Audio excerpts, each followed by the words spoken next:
Papa, ba maman, oyo sango malamu et yeli bino, oyo agence na bino Smart Consulting et yeli bana na bino oyo bakoke nekotanga à l'étranger ba bourse d'études. Tous en a ba bourse d'études pour la Tunisie, pour la Biélorussie, na Chypre. Pour na batu nyonso oyo bazana posa ya koke nekosala ba démarche na bango pour na commerce, pour na bakene ko visiter en tant que touriste. Boya na Smart Consulting, tout ça là, assistance visa pour na Schengen, Turquie, na Canada, na $500 ya bamba. Adresse na biso, tout ça na Nyangwe, numéro 269, na commune ya Lingwala. Ba numéro na biso za na C, bobenga biso pour na ba détail. Na Smart Consulting, avec $500, on peut voyager partout dans le monde. Merci, bon après-midi, Nabino Nyonso. Vous avez spécialement plateau de vérité à lundi à l'élo.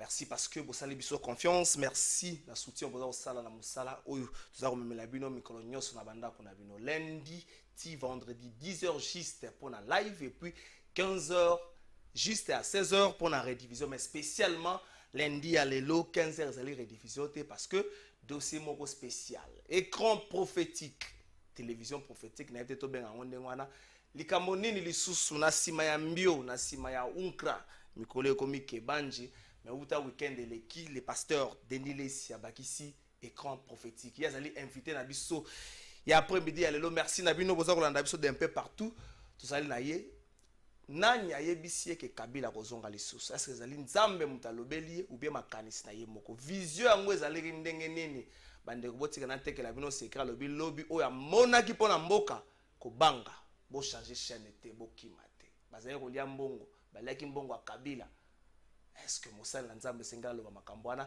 merci na bino bozali ebele merci na DG Marcelin Chiswaka merci Maurice Gigandou merci DT Frédéric Kipimo merci Patrick Kitoko Alpha Image merci na bino pasteur Denis Les bon après-midi na yo merci santé bonne non ça va na église Arche de Noé boni yango mabonde les akoba ou bien non ça va ozo moi pause moi ebele église zonga ma mukesi mais comme plus combo na yo ko kende liboso mais comme église Arche de Noé là depuis un certain temps non mais image yango na professionnel na pesa ngo lobi otala so batu bana katite donc na saka ndé na zalaka sauf que normal leader so aké pendant plus de 7 ans pour na zawo yaka un mois na zongi un mois na ke un mois ba tournée internationale mais le que ça que pesa mingi ezali prison hein tant vous allez na prison bato belé musala na bato comme on débila on a moi passé surtout que ba raison même que on a prison ça qui ba raison mon noble terre c'est très noble même qu'on a été prison vous pensez que ba raison même qu'on a prison na tout ni on a été prison mais tout na et le lobby église et koufite c'est-à-dire qu'il y a ba raison bilo msusu eza normalement école kaka il faut les kana bongo pour permettre vie la maman bien nzambe akumisama parce que abi vous serez emprisonné eza partir ba verset biblique il faut tout exécuter en pour moi c'est la victoire c'est un terrain de réflexion et de voir qui avec qui ozana nani pour il y a beaucoup de choses ba complot monsieur a vie biloko monsieur eza ndeni ni pose maele à lobby et c'est à présent liboso ngana côté ba GLM na côté mamakala yo ebité na côté makala na kota ba biloko ibili to ya ndolo za moi différent na différent te po ezaka ka ba biloko wana kaka na kota GLM na sala ba 1 mois et demi coup d'état Donc yo biloko bena zo ba 250 coups de fouet. Yo bozo zo kuti ya makasi ya ngwana bo kima ngo kende moloko apete. O ya pamba wana donc tout ça. C'est mais ba raison ana pasteur. La raison est à ma bête. Non, j'étais un homme. Vous avez été accusé ya kokosa na kombo ya chef de l'état bobimisi Kabila na bino ya mo photo pesa Kabila merci. Kabila me donne beaucoup d'argent, na époque wana. Na moni raison ni nga na te. Mais ba raison mais on a non, on est à politique, je peux pas entrer dans les pages politiques. Il y a biloko musuba lo baka awate. Mais raison nanga ezai politique. Et au beau c'est que Erwan Azaki inspecteur à 5 chantiers, nazako beta fort entourage à chef de l'état, na beta bango makasi na période na même bango nu lelo na zu raison. Parce que l'état mutatenga libanda. Donc ceux qui sont watenga libanda, c'est-à-dire qu'il y avait rien de spécial là-bas à l'intérieur. Donc na moni lokomo et puis coopération mutoloko la président république et coopération mutoka. Mutako commandé en Allemagne et na biloko pende yi kititi na aéroport. Montage a été parce que ngade ananda qu'on a plus de 20 voitures. Donc ils ont simbaté parce que biloko nyoso bakola ke simbité. Yango nazali banda. Donc na koki kozonga sur na sujet en até mais na blessé de guerre, na accepté en na assumé. Pasteur Jean-Baptiste Tawa bo continue à na ba bonne relation. C'est mon frère, c'est mon frère. Il y a batu kutani kambote, c'est mon frère. Pas mal intentionné car. C'est mon frère, franchement. C'est mon frère que j'aime beaucoup et puis on est bien. Pasteur Denis Leslelo, église des réveils, ça la Sony. Vu qu'il y a un mot tout à tolo que zali mosala na nzambe na environnement au église des réveils même c'est comme mosala moi pas si yo na wezo salama na deux camps se présenter le église des réveils comme moko ya prophète do Kamba et le ngona ba évêque Kakenza comme moko ya général Sony Kafuta na moni pasteur azaka na victoire sans prêcher na moni on dirait ça na côté ya Sony Kafuta na deux camps on se présenter le lezo boma image église des réveils yo za ngambo nini ngana prophétisaki oye wana na bisi batu nyonso nzamba alomi na ngana ibisa ba passer batu ba bomi Congo alors ba changer ba se repentir biso nyonso to luka nzambe na solo soki to sali yango te nzamba opanza biso autia biso en catastrophe au monaki après wana nde biloko nezo salema po baloba na ngaki na critiquer église na bomi église te moi suis prophète je sonne l'alarme na beti kelelo moto ayoki ba benganga même Gérard Soli benganga abi yo zo bom église ngala epsi yo za responsable église de réveil ba kisi ba makiona ba biloko wana o etali yote biloko na etali yote mais église de réveil ko na bi ba kisi za ba homosexualité koti ba l'otoko koti ivresse tout ça ba boîte de nuit zakuna il faut que l'on la bato abi etali yote tu ne peux pas dire ça comme ça soko meli bangi no so wapi so ki bon yi ngana hermo tout ça là biso bon mais yaka tout cela les kamana non ça marche pas na koloba tant que l'église ne change pas lelo ya pesenga raison parce que amoni yemoko eloko yazui ki bota o yazui o ba bengi le coup d'état spirituel on a à comprendre que sikoyo ezali somo abandi o pesanga raison donc na yebisa ki batu na prévena ki bango na bi l'église mutao boma. Quand je parle de l'église, j'associe aussi les 8 confessions religieuses. Parce que Dieu n'est pas content. Pourquoi? Je vais descendre au Congo. Je vais bénir le Congo. Mais j'ai besoin des églises. Dieu descend dans les églises. Et l'église apporte aux politiques. Les politiques, ce sont nos enfants. Président Félix Azana à Kenara, Philadelphie, Père Nayazali. Tel à Kendara, tel à Kendara Kimbangiste, tel à Kendara Boy. Donc c'est biso ba papande toujours faire ba retomber spirituel par ban biso et ban suko ba ko faire retomber biloko na nation parce que président fait 7 ans chrétien ayebi que papa kotinga biloko loko l'église kotinga biloko ngapi fona gérer mboka selon biloko ba kotisele. Est-ce que nzambe tanga pesa que professeur zo tika na message na yoana ayebisa que la manière ya comme un message single ka osala ngo na télévision okoye koyate ko senga na bango peut-être lobi que général Soni azamut na bo message na bino ko sola bozaka bon terme ko benga ete abengisi ngomba moko boya basala na nzambe na kati ya réunion wana olobi que bota message boy na sala bongo pasteur azana na nyoki pasteur azana bosujano pasteur azana fin fond yakananga kuna courant yate ayoka ondeni mais na kata téléphone akoko yokanga na internet akomonanga yesu ate yaki na monoko biso toza na télé toza na internet yesu atambola na punda biso toza na avion l'église a évolué wana biloko ya kobatama bongo ntango yo ozokende komela masanga na boîte de nuit otie lunette noire bato baomona te so nenoka mponga na lobi na TV. C'est ça le problème qui existe chez les pasteurs. Quand ils soient dénoncés le mal, balingi ya coulisse. Mais s'il s'agit de ça, ba crime, na ba erreur, tu as assumé on a moi. Tant que tu hotel na moi, na moi. Tant que tu moi sur kende na moi. Si que tant ba koloba on a moi, yo si que lingi butu susu non. Ça dit moi je suis un prophète. Je sonne la trompette. Je ne suis pas là pour cajoler les gens pour na pilipili na tia ma futa mbila te. Nga na zana pour na panza bibon. Est-ce que ça na chep nzambe lichu et bimi. O leli mbala moko kaoki. C'est comme ça un prophète. Jean-Baptiste Azoloba mbala moko. Ça dit un prophète est là pour sonner la trompette. Il n'est pas là pour aller cajoler les gens non. To sali bato akisha ça oui. Est-ce que ça logistique est-ce que yo moko za sûr que message ne comme par exemple na ba kamina et comme na kanya ba yonga na zaki na voiture na moni message mutu ya Zimbabwe abenginga mutu ya Chine abenginga mutu ya Cambodge bazobenganga bato bazana bamboka ba Italie partout bazobenga c'est-à-dire le monde a évolué to rolandela satana kana réseau na yo wana donc c'est comme si to zande to lo bana TV aw bato bazana ba radio ceux qui ont les radios ayoka te mais au moins tant on tient en internet mutu mo ko zwango azana téléphone na mboka pour ba développer na bango ya tina mboka moi ba téléphone eza moi biloko ezali au fait message nga na zui stratégie ya kopesa message wana na niveau international pour permettre de bouche en bouche banoko donner ça le baïbo yoka yete tale logo c'est comme ça le message doit aller. Et na saleli yango pona ko humilier église te na saleli pona ko sauver église parce que bato yango ba moni mitakala bato yango ba moni kindumba bato yango ba mona biso na ba boîte de nuit bato yango ba mona biso na hôtel bato yango ba mona ka homosexualité ya ba pasteur bato yango bazo mona buzoba ya ba pasteur yango na bandaki par ko dénoncer na bibo ba pasteur muzubo mona boyiboy ba komo finga kabila lelo biso na bango tozali na bango te likambo wana ya kotelemelaka est-ce que mutu monga pesa ke ondingisa ya soki mutu alobi à s'opposer contre la manière de gérer ya kabila ndenge elekaki yo fatika na kono il faut bimaka ko lo ba te to zaki na bango to bande ko lia so ko lia ki fanda ki tango lia ko kabila ki bandi marche de noeta oui na babilo musu na zwaki avantage na sala ya musala ni te mo kabila ki bandimité na kabaka ngana uti poto le sel passer wa uti poto ya pesi bandimi $100,000 bo banda ko kabola na sali banque na kata église bakima bakoma ba poto na sala nyoso ba passer za ko bimisa bato en catastrophe ba musulman ba tutu na kata ba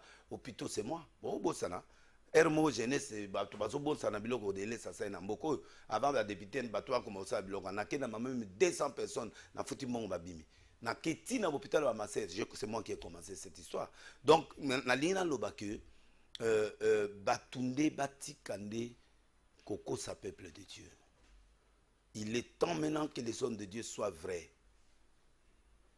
parce que j'ai dit en résumé l'église est politisée donc, tout ça pour na yo na Congo ndenge tsaboye il y a pas des hommes de Dieu vrais il y a pas de vrais bazali pourcentage nango za moi non oui nzamba lobi tango ili lobi na tikalinga mo abino ya 7000 prophètes yo zo mi classé wapi ba vrai le ko na uti ko lelat ngape na uti ko lele pas encore ah otenga maki siko uti ko non mais il y a toujours des erreurs il y a toujours des erreurs qu'on commet au mon église de réveil balaksa batuki tout ça bakanja tout ça va centre catholique à l'obanaï mais là salana ni tout ça ça dit il faut assumer il y a mais l'église de réveil est trop hypocrite bah église est beleza trop hypocrite ça dit que ils montrent autre chose ils font autre chose c'est ce qui veut dire que il faut il faut que les hommes soient sincères directs il faut que les gens soient directs ce que tu fais assume ce que tu fais au salaire assume demande pardon même politicien congolais a démissionné à rater ne va pas pousser dans ma casse. À salaire na poto, il faut démissionner sans batinda. C'est question d'honneur. Mais l'église de réveil, bakangi pendant la moitié du kolobo, ba bendio. Au boy goza suspension. Yo mo gozo continuer, ozo justifier. Mais pour la première organisation, net yo na arche de nommé na suspendre. Na arche de nommé na suspendre. Mais yo zaki na prison ça ba batu maboko. Na prison ça na ndolo sambi aussi ko sambo ça ka batu maboko. Même pour na temps na ba ko suspendre yo. Non. Moi, on doit me suspendre si je commets une erreur. Une erreur claire et nette traduite. On se comprend. Quand il n'y a pas d'erreur, même NRC, ça n'a pas écoute. L'État non. Denilé, s'il doit être condamné 5 ans plus, à ce moment-là, il ne peut plus jouir de ce qu'il est. Alors, c'est quoi? Vous condamnez Ngati. bakolongola ndeni ba suspendre po il y a loi ezali oyo c'est que ceux qui ngana commettre erreur ba suspendre nga l'état d'abord a condamné nga soka condamné nga d'office je sors s'il y a des preuves palpables na kati bendis ba makambo eza vrai je vais me taire je vais me taire mais na se taire parce que na yebi na une erreur mon côté donc na kati erreur wana te moi je continue à faire l'œuvre de Dieu même ba Paul na kati prison ba sala œuvre nzambe mais il y a des erreurs mususu ta mususu na sali erreur je peux me taire moi-même pendant un mois ta mususu 2 semaines à hôtel na ngate j'ai dit aux autres de prêcher papa nga za sincère na nzambe na trichaka l'église te na trichaka te s'il y a une erreur je me retire ba collaborateur na nga ba ibinga na sala clair donc nga na sala te au système biso pas na biso même na NRC to ba vota qui et pas na archata adjoint na yebanita za plus non je ba yebani ba bana na nga musu ba Narcisse Faya ba koma ba bana mikolo na prier pe na ba sa église na bango ba Michel Ponoy ba yebani na monde entier ba yebani na bana belé o bana ba France ba dans les États-Unis ba na bana belé j'ai 39 ans de ministère mon frère na Angola bana baza na poto na Chine partout l'église eza nga na banda côté ya Erwana Dominique Ngoyi oh il y a 9 raisons que je respecte beaucoup un grand homme de Dieu il était encore berger moi je suis converti à 80 chez frère Roto à Gombe bato ba mona nzoto on dirait nzoto alikelelo mais nzoto ezana makambo nga converti à 80 ans et pas frère Roton biso na banganda bato na nyos on était là comité urbain oyepe na ba kombo est-ce que tango yo mo beke otenga maki na stika ko tenga mate obika so na stika ko tenga mate erreur muso ko zala je m'énerve trop devant les gens c'est une erreur et ba peso conseil nzambe pa biloko yo zo tomboka trop eloko zo sala senga ki peuple de pardon na ko senga peuple de pardon de na yakinga muto alibuso na kena RTNC na sengi population au nom de tous les passés na sengi pardon atozwa ki mandat ba pasteur to senga kana ndenge mandat na ninga na senga mais au le bon de pasteur ndenge la Bible appelle la RCT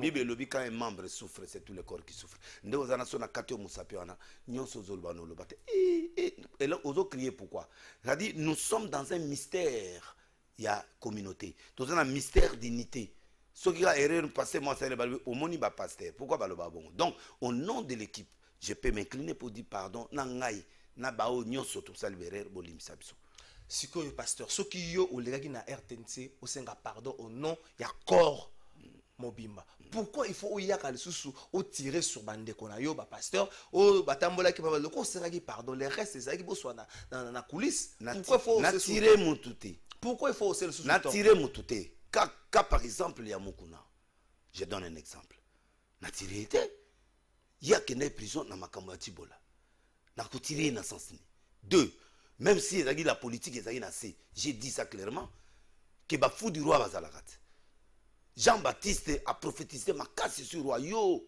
moi sinayo ozu moi sande konaza na bomoy ozu moi sinaza na bomoy aleli akei amuto azoki moi sinayo ana ayoki kanda abombiango c'est ça le fou du roi tango avandi a préparé moi na kobina pour jour papa sala na fête moi na bina sengelo ya lingi mama ko senga na place à moi tango asali yango pa moi na bina na fête abi mama papa sengi abi pesa na moto à Jean-Baptiste c'est ça la politique kaka bakati mutu na yoki dimanche à wazolo babie en tout cas loko is politique oui mais la politique aussi peut te couper la tête et c'est pourquoi j'ai conseillé à mon frère na yoki pe aboyi ke na za mutu na été na tambola na été mais problème yo kozala mutu fo mutu pa ndima kozala mutu na yo ko bagate kozala mutu na ngana ndimité nous sommes des collègues de travail on se voit dans des réunions dans des circonstances non on se voit on dit on parle ngabra na camarade mais ce sont des gens avec qui nous vivons tous les jours quotidiennement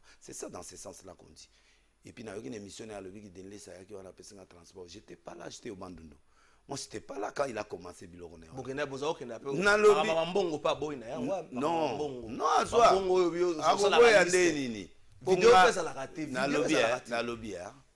la vérité, c'est pas la vidéo. Vidéo, kutu wangani. Bongo tsukonde ya boenda kondima. Ah, c'est pour te dire que Motu, Azakara Motu, mais moi, Nazal Kola Bangote, parce que moi, je ne mens pas. Moi, je suis parti chez le conseil politique, je prends l'argent, 250 000. Naye nangona bengiye. Ozawa. Nanandaku, c'est là. Nanandaku. abinga kenza tokutani ngana kenza mutu ka tosa accompagner ti epa na ye na bandal to koti to sololi avant to kota ya bilo musula ngolo bati pe ba yebi yango bon to sala campagne stade to sala tatara mbule betaka te wana mususu o to sala na tatara fel o ba ka koti na ngama mbebile omoni bilo wana ne place na mona ke basala na nzambe bile ba bongana te et j'ai compris pourquoi Dieu a dit que il faut battre changer. Tu comprends? Bon, il y a une philosophie ezali que bon, ce qui monte en ta pesibino sur mabe.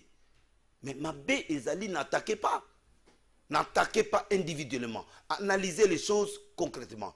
N'exposez pas aussi. Mais si c'est l'individu qui constitue le blocage, non. Si c'est l'individu qui constitue le blocage, mais à sali 3 mois en prison deni. Pourquoi lobby te keza tibola? N'émission à lobby keza tibola te. Pourquoi sali 3 mois? À lobby keza prison politique. À rejoindre Drengat.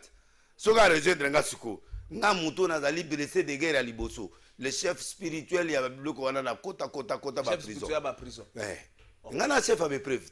Nga na za ceinture c'était noir 12e dan avec preuve. Pour nga na muna ba maya moto ba kotsa na ba maya moto o bazo finga nga ba posebeba et beba pour na maya moto pour na pouvoir ba tianga na maya moto pour tout bande longiti na se et longwa. Donc peut ça professeur Lokuta. Non. Moi je dérange. Je suis un grand prophète. Pour bilo na le baiko sama. Zelanga au sala pe ba te belé passe na sala pas cité. Nazali leader de la génération prophétique après Kimbango na mboko.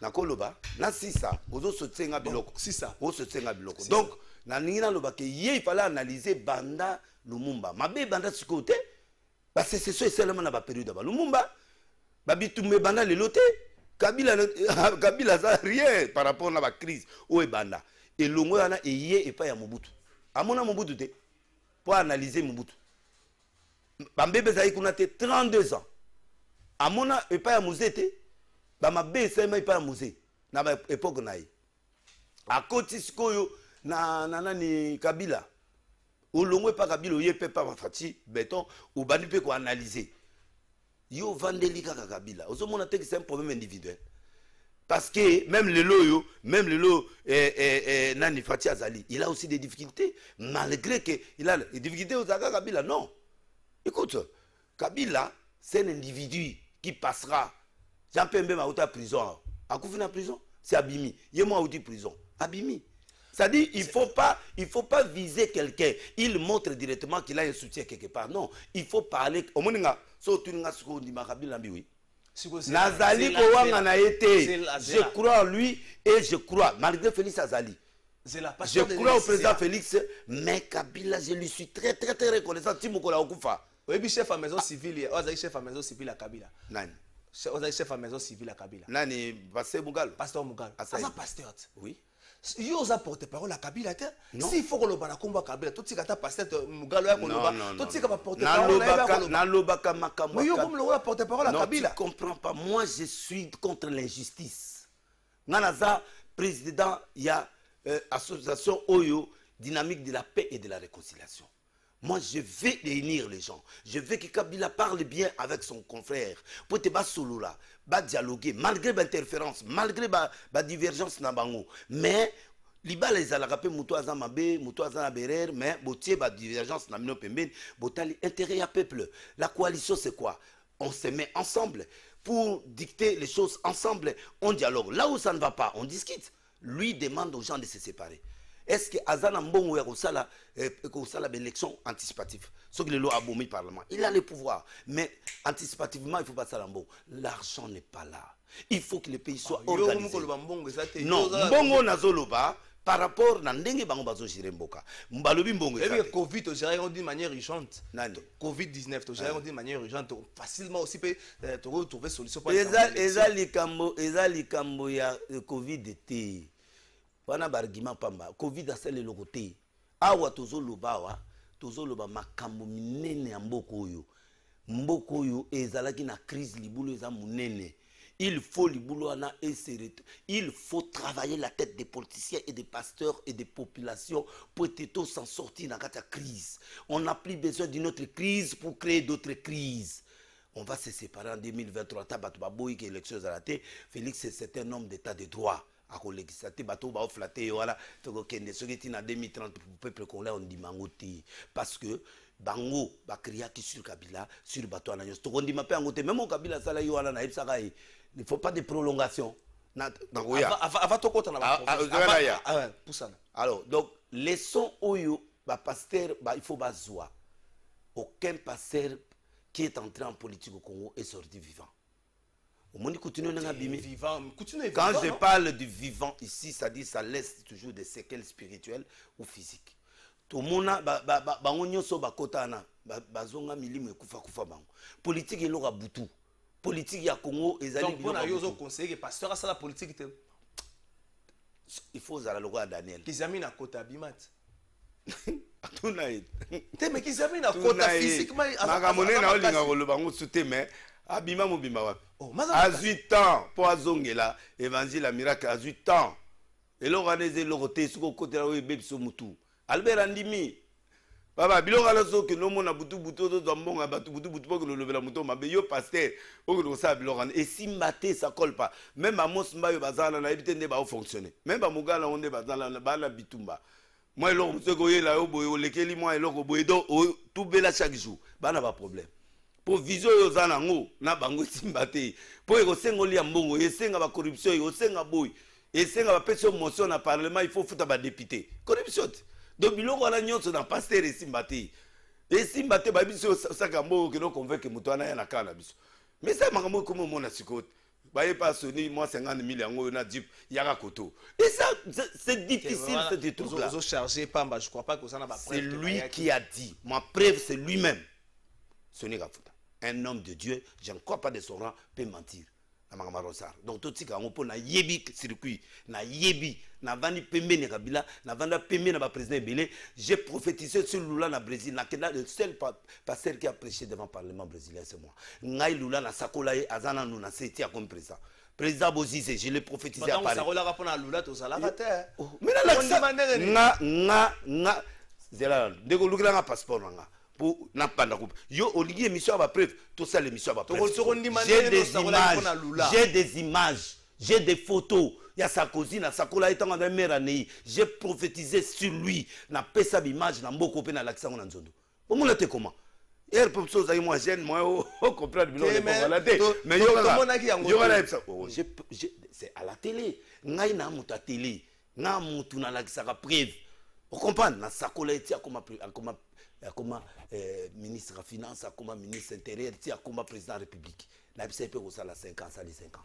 Na bio bon doublé te na PC a raison. Tala ngana mana musako linde ozomonanga. Ba yebi, pourquoi ba doit trembler? Pourquoi ba doit trembler? Prophétie normale, muto na aventurier. Pourquoi ka se ba doit trembler na ba prophétie? Parce que ba yebi que delele soka bete loko. Ils ont la probabilité en 9,9. Le 1% en est muto a changé. 1% en est égal, c'est-à-dire que Moutou a changé. A sali effort et l'on a reproché, à zongeli, mais ce qui était, et aussi, na bêta, na bêta déjà l'élection, na c'est l'accès Moutou Obima. Et ça c'est parce que na Moutou tel non, bah suspendant kinga awa, na c'est sac. Na bêta si c'est ce qu'on met de moi. Si na que ça recours à zongi singa, na bêta le blum na mboko oyo kondi mate. Ya cessé. Si banner va récupérer na yabo na bêta schéma de 12. Voici la sortie des crises. Voici quoi la sortie de crise. Les 12 points pour sortir de la crise. Moi je suis parti défendre ça devant le service secret. Bangotou, président Moutazaï période des Akazadi. Et moi j'étais là avec tout le monde. Banaliste, tout, Yanner, j'étais là devant. Aux arts redévables, pas salaire. Non. Gymnastique à pas sur ça. Nazolingo comprendre nga pour battre belé ba au moins des listes mutumo war. Non, c'est un homme assis. Un homme assis. Avato komana na Congo oyo. Prophétie nini yo loba pona mboka ekoki sama. Na Congo. Na Elisa président Kabila au sala 15 ans. Ça 18 ans. Mais c'est normal. Nzamba peut ça toujours au-delà. Oui, c'est un dieu d'au-delà. Matabis. Après ça toujours au-delà.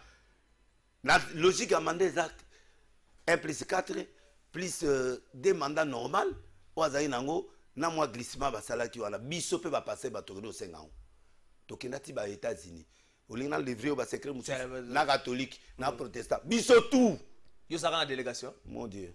kolingana lo babilo ka l'état té mais na yebiso Te, eza makambo na moko, lingi babilo, na babilo, yebiso babilo, oui quand on babilo, est parti à la négociation tout n'a passé mukuna tout n'a qu'à l'état tout n'a bango nyonso wana po bandi ma prolongation à 2 ans on est parti négocier ça aux États-Unis à l'ONU non c'est nous les confessions religieuses on a trouvé que conflit ezali mboka ya biété na minute photo sani on est parti à l'ONU et pour dire à l'ONU qu'on écoute on ne peut pas faire catholique andima qui 2 ans pas plus et à partir wana compromis zami après boyo komona mbongo toliaki oyo ya ba 100,000 ba pesa biso poto que la conférence de presse chaque confession religieuse de mbongo bango zonganga na mbongo normal ou même passer les amis na wanga na yoana donc mbongo wana pe ba wanga nango donc jour wana nde tozwaki 100,000 pour na toki la donc chaque confession religieuse azwaki 100,000 na ebité ba misusu mais biso tozwa ça benda mobimba boy biso non 100,000 te tozai biso tout te to kaboli mo biloko na biso wana to sali to go sala epi to kaboli ba bazo mona ngoke et ali suma to yozo to zizi ebele mais kabila ngo bazo finga ekaka moi mon problème c'est la justice. Il est le Dieu des orphelins et des veuves. Qu'est-ce qu'il y a orphelin? Quand quelqu'un se sent, non, moi je ne suis pas comme ça, moi je suis reconnaissant. Et en tant qu'un homme reconnaissant, j'ai donné mon appui au président Kabila. Je l'ai dit tout haut. Et sans que naïbi kutu chadarité, na mona bangote, naïbi bangote. Donc tout le monde de l'Est la télémi boy soka lobi apenga mbongo sadari yo nan aya kolobela yo banoza mbongo pas Kabila nazo akambongo pas Kabila te il m'a rien donné il me donne pas l'argent maintenant lande na osala bo te mais oh baneko zo banoza pas Kabila oui tozo zoa kuna pas ennemi directeur de cabinet to ke pas conseil politique après so mbongo pona eloko to tali projet akosala oyo to kenaka na stade wana ba pesa so mbongo 250,000.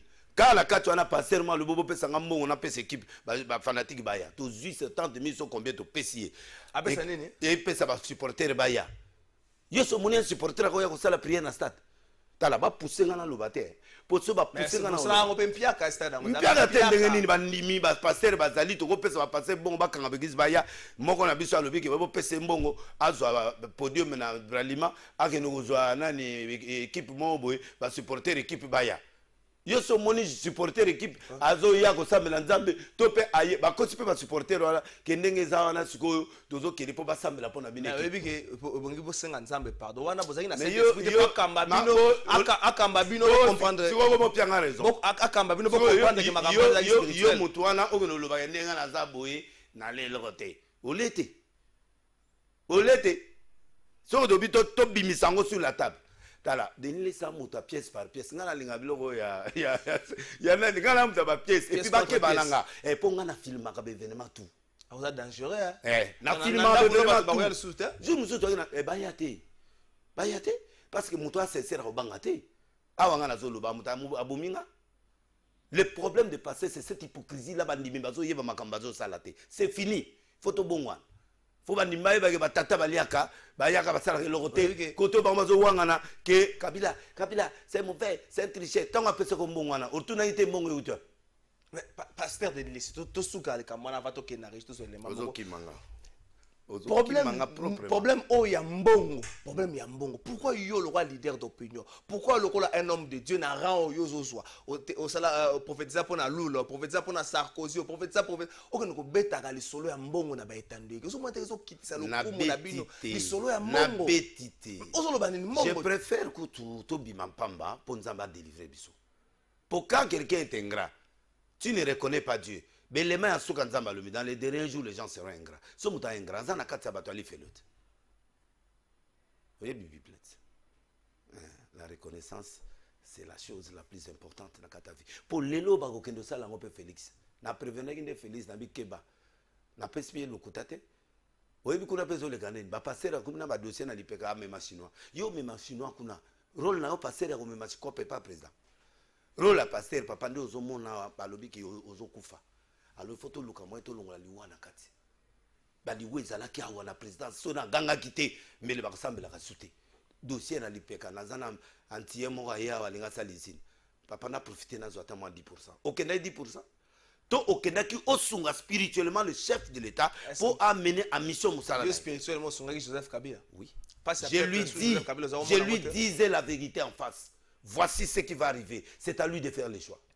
na beta lisolo ya pasteur oyo akendaka batali pa mama sifa batie pasteur ya basi bayibi basima na Mbakongo soki 30 000 sac o mama tindi biso bakangi bango makala bayo tia ba pasteur ya Katange bake kuna mina sema balobi mina sema ti bapesi mama pesi 10 000 liboso 250 000 sokombe au lieu ba kende atana ndako bandu bunda na kana porte ya palais de marbre na sewan ngamu ndamema ikop obenga okop dès que baso solo la ngamu ndamemi kop il faut de rose ndenge mon côté ngai faut na zwa 150 yo muto mema ikop faut zwa moi 150 ngai te comprendre bango baso solo bango baso bunda oh ya bibi ngate ndamema ikop coup de tête moko panzani coup de tête kana sala balali la nase ba gérer ba récupérer bango ba koti mona kat ba récupérer pena mbongo na bango te mama ko zwa mbongo te atali boya bi papa boya ke évangile al mère akene katanga ko movanda ne kuna moko abenga jikaka na butu 3 heures Dieu me dit que tu dois donner 3 millions de dollars sacrifice to ko kufa avant 8 heures kapita bina butu oyo na ko zwa mbongo wapi mbongo il faut na banque même si na mo économie zela lobby après 8 heures na zwa non tu vas mourir yepe soda azeli petit 8 heures akufite siko mutu adengo na ko ndima su passer yo information ne komela gwa et c'est mutu ozo comprendre makamuna oloba yo kati président république yo kama muna oloba te donc tina zo loba na sadiki j'ai des preuves siko mutu adengo na ko no yebise Jésus est vivant un pasteur terroriste o yazo terroriser président pendant que balongoli biso nyonso yo komi kuno komi lo sambo. Écoute, il y a des choses que je peux pas dire ici. Mbongo ya batu ba pesto que de prière mbongo ne ken équipe. Soki bazo bino bondima soki bazo naboya mbongo kei parce que boya za de flias le quoi za une influence batu mususu bandimi ba puye ba bi oui plein go ya wana 5000 personnes après tango yindi ba bi delisi benga conseil politique tout ça oui belo ba yipsinga na ben conseil politique pona yibise que non mari misamba akufa neni ka mususu comme mzena soni moyen yem difa atea moyen atea zolela nani moyen nani misamba. Deuxième argument, équipe nationale, Nani Chan, na Rwanda, alors il faut tout supporter l'équipe. Vous avez dit pour l'équipe, vous avez dit pour la Missam. Na téléphone, na béni côté politique. Comment vous allez comprendre que des laisses pour lever à Solobo et les quatre de l'autre salon conférence au salon. Conférence c'est là qui est pas mon coup. Ndékonanga, basal nanzam il faut pas changer. S'il ne change pas, Dieu a reversé tout le monde. Peut-être que la politique wana, Dieu nous a appelés pour servir le peuple, pour servir les hommes de Dieu, les hommes d'État, pour que ça change. Merci, pasteur Denis Tozongela. Yo, tokena on a régi écran prophétique. Ah, écran prophétique est là. Avant tokena régi écran prophétique. Nazali, président de la génération prophétique. Je connais Jésus. Génération prophétique, on a tiré au président. Nga moto na fongoli bambiku di nyonso na ke na TV, mama monga na lemba, mama monga za na Kingasani, mama monga za boy, na zu carte géographique ya Congo na ya monde, na osaka na mutana na France, na osaka na mutana États-Unis en live. Mais c'est des listes qui a mené ça. Na yena makamba ba mai na TV tiba écran plate comme le loba ochanga mai. Et c'est ba obosa la ke écran comme plate. Tia mai na likolo TV. Mais ba bossa nit. Et quoi ya Monga lobi bon kangisa écran plate na mi ale batie vera. Yo comme mazolo. Oh, moi j'ai fait ça par révélation. Mais muta sala biloko na nani. Muta kimisa batumbango na ba parler du peuple na moko ezana. On a PC lengi na bayaya bazonga nani batu bakima ina bango na zongisi bango. Après ba werera banani. Muta ayela ki batu lengi ya ba stade. Zela. To si ça c'était. Tokena régi to. Moi 1 minute 32 minutes au son gâteau continuer. Écran prophétique, professeur Salam, Makele na Kinshasa, Tokina, on a régime Otosonga. Vous sentez de voir l'éclair. J'ai vu un grand conflit grave dans cette nation. Un conflit grave qu'on ne peut pas gérer. J'ai vu des gens qui battent les armes, machettes. Le pays était en feu. Les gens fouillaient Kinshasa. Les gens fouillaient, les gens sortaient du pays. C'était grave. Le peuple congolais qui me suit partout. Prônez l'unité. Ce que vous voyez à l'église aujourd'hui, c'est ce qui va arriver dans la politique. Les églises vont se déchirer. Les hommes de Dieu vont se déchirer. Ça arrivera même aux mains. Et des bagarres physiques. Quand vous verrez encore ces signes arriver, et vous allez comprendre que le diable a mis pour que le Congo se divise encore. Je m'intéresse aux nations, au peuple congolais qui me regarde là où vous êtes. Nous devons nous ressaisir. C'est un pays de paix. Mobutu nous a laissé la paix. Parlons sincèrement. Les politiques, parlez sincèrement. Soyez unis. Réconciliez-vous. Je vis des feux. Je vis des machettes. Les gens sortaient du Congo. Ça a commencé au Congo, ça a commencé à Kinshasa, c'est parti vers des régions. Un trou jamais vu. Ainsi parle l'Éternel. Quand je parle devant le trône de l'arche, c'est une prophétie des nations. Que ça n'arrive pas. Tu vois comment les gens se transportaient avec des sacs en Angola pour venir, ou les gens qui fouillaient. C'est ce que je suis en train de voir là. Et les gens entraient dans les maisons avec des machettes pour tuer. Et les gens pleuraient. Il y avait des morts. C'est un coup que le diable est en train de préparer. Que les autorités prennent disposition. Il faut que vous puissiez vous entendre. Vous êtes obligés de vous entendre. Au nom du peuple congolais. Sinon Dieu va frapper beaucoup. Et l'église. Je tire l'attention de l'église du Congo. Il a dit qu'il va tuer maintenant beaucoup de leaders. Parce qu'ils sont en train de déshonorer son nom. L'église doit sortir de la politique. Pour que Dieu prenne sa place. Dieu, si vous doutez, je vais vous faire montrer ça. Tout le monde lève la main. Prie pour ta nation. Que la chose là n'arrive. Priez. Merci Alva Image, merci Patrick Kitoko, Maurice Gigandou, merci Nabino. Écran prophétique. Naibité bande bota la psona. Nangina bala kisabino écran za na biso na régia. Soki to bandi otala ngo soki prophétie ko bima ndenge na été passé au banotala ngo naibita ko sakola pona mboka. Kabila 2023 a kozonga na bokonzi. Ye moka yesi biso ki asakola ke Kabila kosala Joseph Kabila kosala 15 ans. Tant comme na 15e année selon pasteur de Lesi Mobule bimi na paix du peuple likambo ya révision constitutionnelle. Prophétie à 2023, Kabila kozonga à 2023. La corriger d'abord journaliste soit là, Motatia qui titre. Je n'ai pas prophétisé pour dire que ça sera à 2023. Exactement. C'est une prophétie. Oyo, zenana tanga eloko moko. 1 Thessaloniciens 5 verset 17. Priez sans cesse jusqu'à 22. Rendez grâce en toutes choses car c'est à votre égard la volonté de Dieu et de Jésus-Christ. N'éteignez pas l'esprit. Ne méprisez pas les prophéties, mais examinez toutes choses, retenez ce qui est bon. Abstenez-vous de toute espèce de mal. Son abandon est lokoyo. Ba te belé na constater, ba te belé na mboko. Ce qu'on peut si prophétie net, na tendance à président de la République par exemple. Le président de la République n'est pas idépes, n'est pas cash, il est pour tout le monde. Nous l'aimons, nous tous.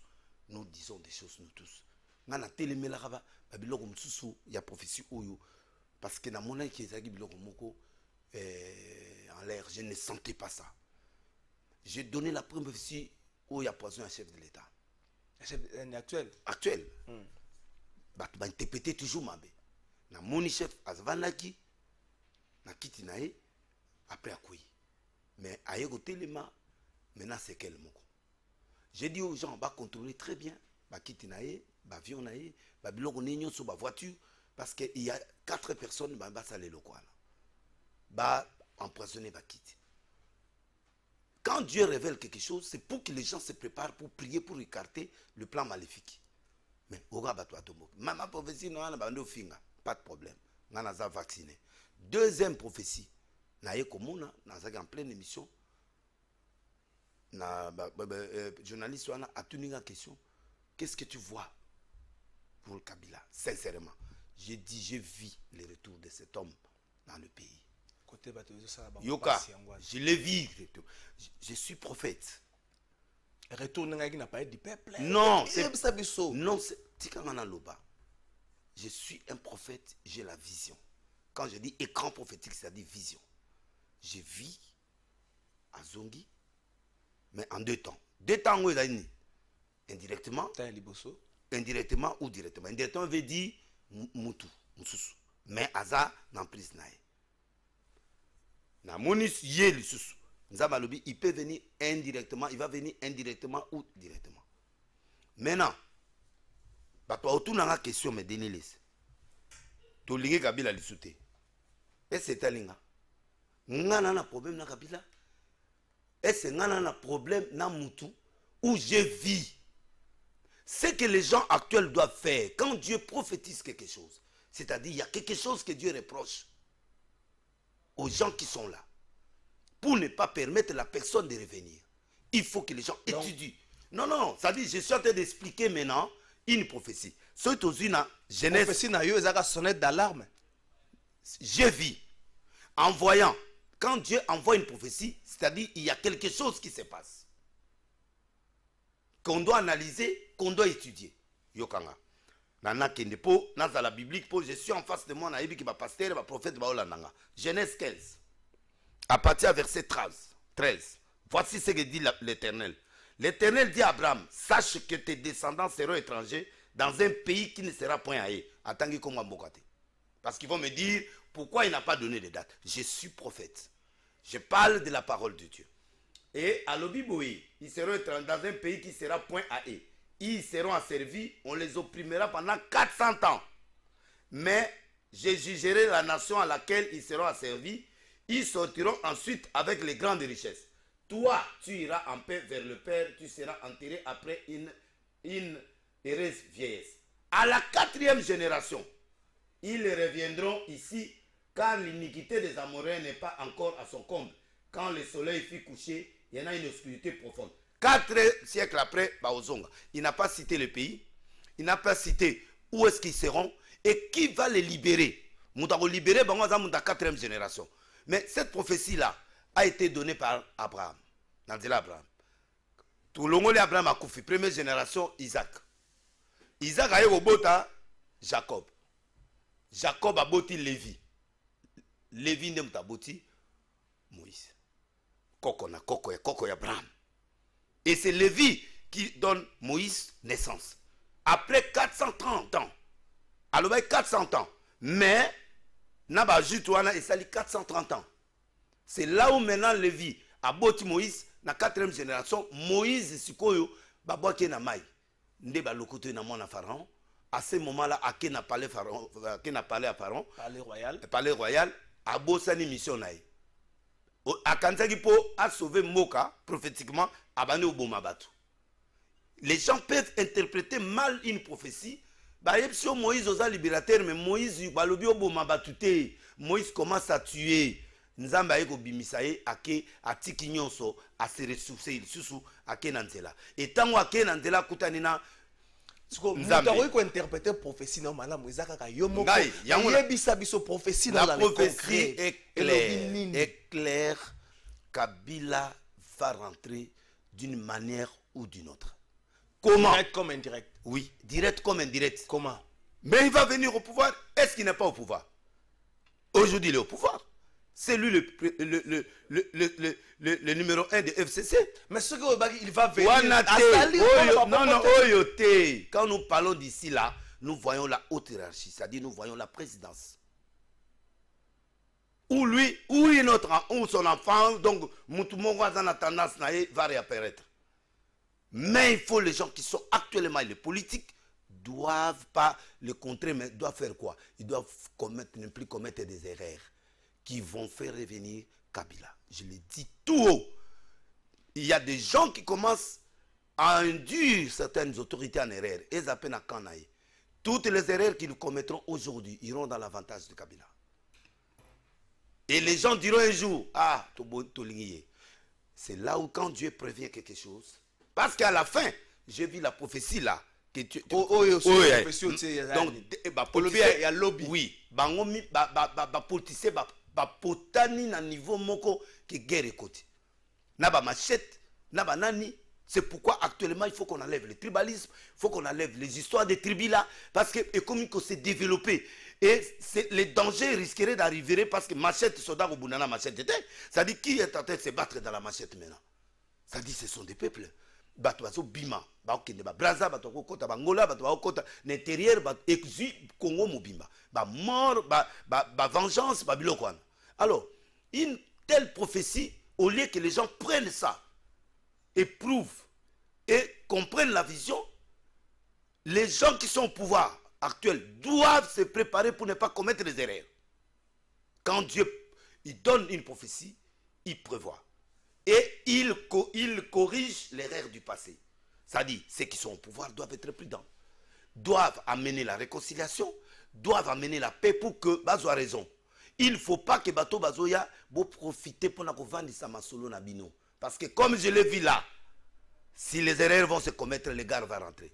Si pas lui-même, il va rentrer par une autre personne. Ou donc, sa femme, ou sa femme, dans le régime actuel, Kabila... Mais quand Dieu donne une provision, parce que Kabila Kenaï naï, a Kenaï, Ayeti na Sénat pour la Ségenga na Zongi na sénateur. Je ne veux pas vos histoires là. Mais voir encore Kabila, c'est-à-dire c'est dans le cœur, où il attend quelque chose, où il attend une opportunité.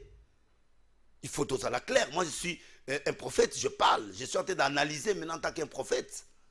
Donc, batolier bafinganga pour na rotika kosa kolati.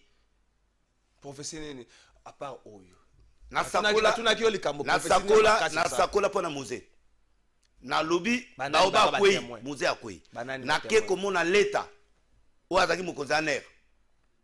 Na bengi Edi Kapen na sololi na tindi général Vangu ake de colonel Vangu ake no Edi Kapen a pesé message à Villois. Ya lobi aza soda na mona ki bakangiye président Kweya kufi babomiye. Ya lobi ane soda bakanga kayeka. Erwa Nelly collègue na ngato tangane na droit na général nani John wazala na sima président Kabila. C'est mon collègue to tanganaï. Naba mova na baza ba collègue nanga parce que mova na RI na bango poste batwana moi j'étais en droit. Donc j'ai prophétisé baza na bomoi. Il est en prison aujourd'hui, Moutouane Erwan, innocemment. Parce que na sakola ki alobi deni na olobani, bato batetu, bayokati. Il n'est pas mort, il est mort. Na sakola Kabila nabi 15 ans ayambinga.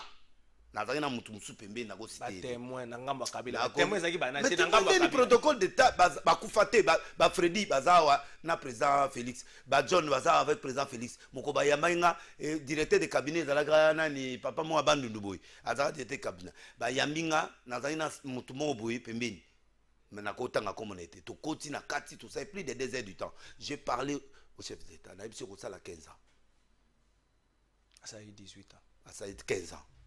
2 mandats officiels, 1 plus 4, ça fait combien? Presque 15 ans. Na biloko wana moi ba relikanza ma pesaka. Pour la prolongation biso ba passer ba tokeno sengango. Nzamba peso makasi. Donc yokanga bien. Mais o umela. Comme ça tout le monde a azu prophétie. Na pesaki. Na pesaki prophétie que papa Tshisekedi azala la présidenter. Na digital. Ba fundanga nabi arobimate mais président robima. Mais 3 mois, mboka na biso kozana gouvernement ti. Na digital ça y est, na pesa ba on peut pas cassette. 3 mois, batia politicien, batia technocrate ti. Période dango brouillé yaki ke bocha mutawozala après ba otia matata. 3 mois après, na ebisi bango soki botie technocrate, la guerre sortira en Kivu. Ba nommé matata lelo quelques mois après, quelques semaines après guerre bandi. Prophète ango bolingina. Kaki mbanga lobaki ke 4e président gozala. Oh, tout le monde a pu preuve. Mais moi, j'ai des preuves parce que j'ai prophétisé à la télé. Et puis, l'image est ça. Bah, yinanga na ba combattant, bah, yinanga na ba tunyo sonde, bah, yinanga lelo, nege kabila zozo. Ngamu tanazongi siye. Ngamu na ozongi siye. To, le Dieu qui m'a parlé comme aloba kiawa, nanani. Tango batu bazaki discret. Israël a kota ki boumou n'Égypte pendant 400 ans. Et à côté 400 ans. Non, nana souci ko samate. Souci nanga ezali bato. Non. Quand une prophétie Dieu donne ça, c'est pour que les gens se préparent. Ceux qui bazo ont la négligence, ça va arriver. Ceux qui vont se préparer. Ceux qui vont se préparer, ça c'est Dieu qui va parler encore à ce moment-là. À ce moment-là, Dieu sait ce qu'il fait. C'est-à-dire Dieu reproche quelque chose à le gouvernement actuel. Alors, pasteur, bon embrouiller félicité.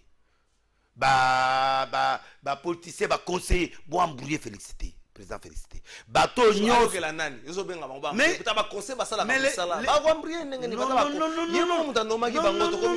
Le président a le pouvoir discrétionnel. Azawana batele mafuta na mutu ananzambe. Ba conseiller ba kolo ba papa baluba ermo avandi nkolo na sani. Akina république afuka maka. Almona oyote, je vais faire ça. Akuta na moninga ne kabila. Basololi te, c'est basololi. Ça dit que ata ba bomba ki ango toyebi, basololi. Basololi. Okomona basoli so ko bima. Ça dit il faut le dialogue, c'est ça ce que je demande. Ils ont prené dialogue. Non entre entre bango mibale. Dialogue entre bango mibale. Et si ako consulter pe Jean-Pierre Meba. Yo zana mo expérience à makambo, place au conseil ngani. Bon nani Fayulu yaganan.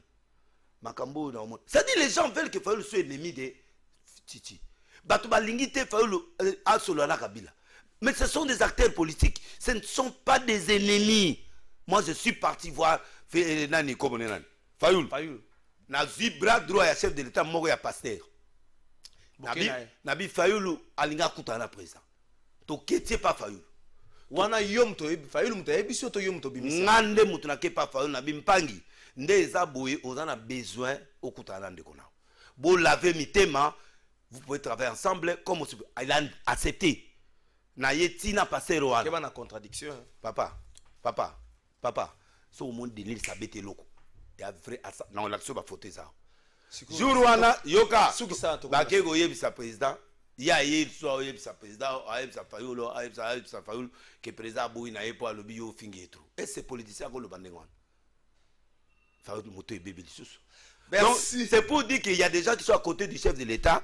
Mais bazana bayebi politique te. Yango lo bakabakate c'est ça. Non, ko kabetali bango mbongo na bango so ba pesi africain dans le boko pété. Mais il y a biso toujours lo ba wana za ba biloko na lo bakapo africain so ka yepa moninga moi lo ka olieza li bolete. Na ba pasi ba salaire mike to na. Soko ki moninga renforcer moi $1000. Moni que moi provision à 1 mois et c'est réalisé. Et ça ka ba cadre wana. Mais eloko na zo lo ba ki ezabongo. Merci pasteur Dedilis Nengana tuna Kabila futelo nyongwa ndenge nini oyo otambola na kombo na meto comme pratiquement na suka merci na nengo répondre na invitation na biso. Baïba biso 3 minutes, faut te récupérer. Kabila futelo nyongwa ndenge nini?